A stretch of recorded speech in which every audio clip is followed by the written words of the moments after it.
Good morning guys, may ayusin ako dito na Sony. Nabuksan ko na. Ito yung model number niya. KDL-32W660E. Ang diferensya niya ay walang power. May adapter siya. Ito na isaksak ko na. Indicator. Chinik ko dito, may voltahe naman. Ito yung backlight driver niya, tsaka audio section. Ito yung mainboard niya. Papunta sa may top board. Ito yung power supply niya papunta sa mainboard. Yan, check natin dito. Select ko na sa 200 volts. Body ground natin itong itim sa may body ground. Saksak ko na.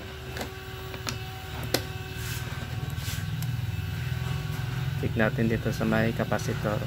Yan, may 19.5 volts. May fuse siya dito na maliit. Yan o. Meron naman. Tapos punta tayo dun sa may mainboard. Yan. Ito yung galing sa power supply. May fuse ulit dyan na dalawa. Yan ang maliit. Check natin. Dito sa may output ng fuse. Yan. Meron 19.5 yung isa. Wala, 0.5 lang. Ayan. Tanggalin natin yung supply nya. Tapos i-check natin sa may continuity dito sa may buzzer.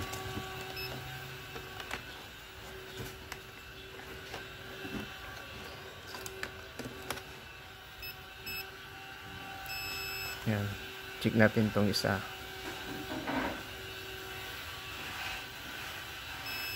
Yan, meron tong isa. Wala, open. Ito, load itong isa. Check natin tong capacitor. Baka may shorted dito. Okay naman. Baliktad natin.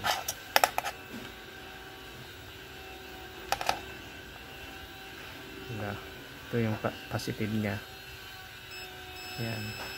Ground naman tong isa.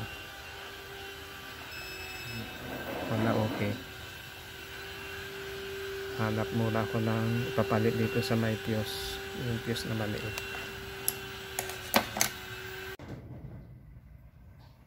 Ito, nakakuha na ako nung ikakabit. Ito.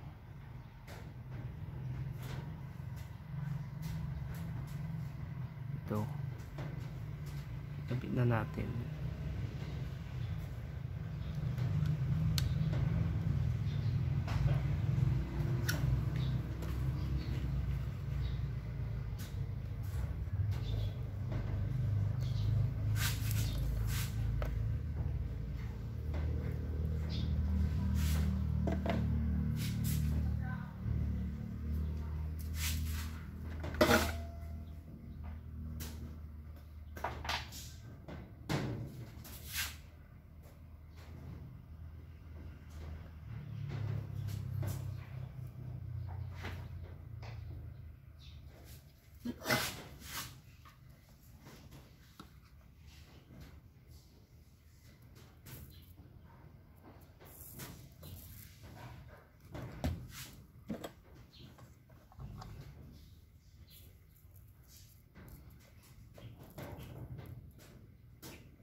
Okay na.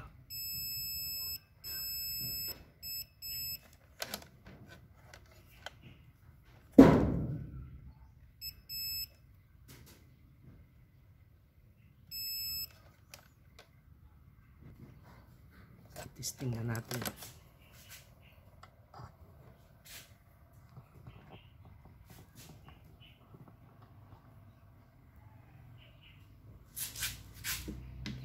Saksak ko na.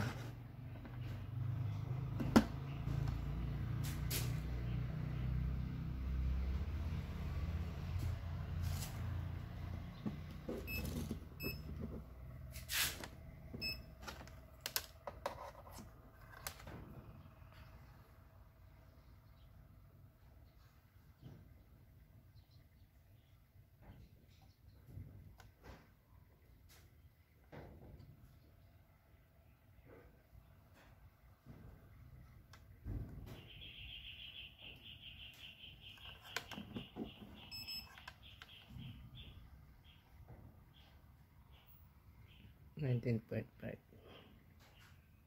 Yan, may 19.5 na. Pero wala pa rin power yata. Yan, nag-on na.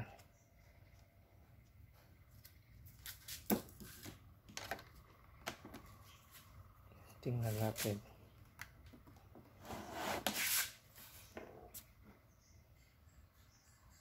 Yan guys, meron na.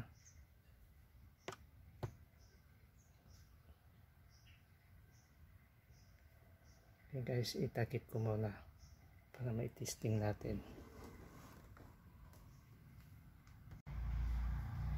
Ito, nailagay ko na yung takip.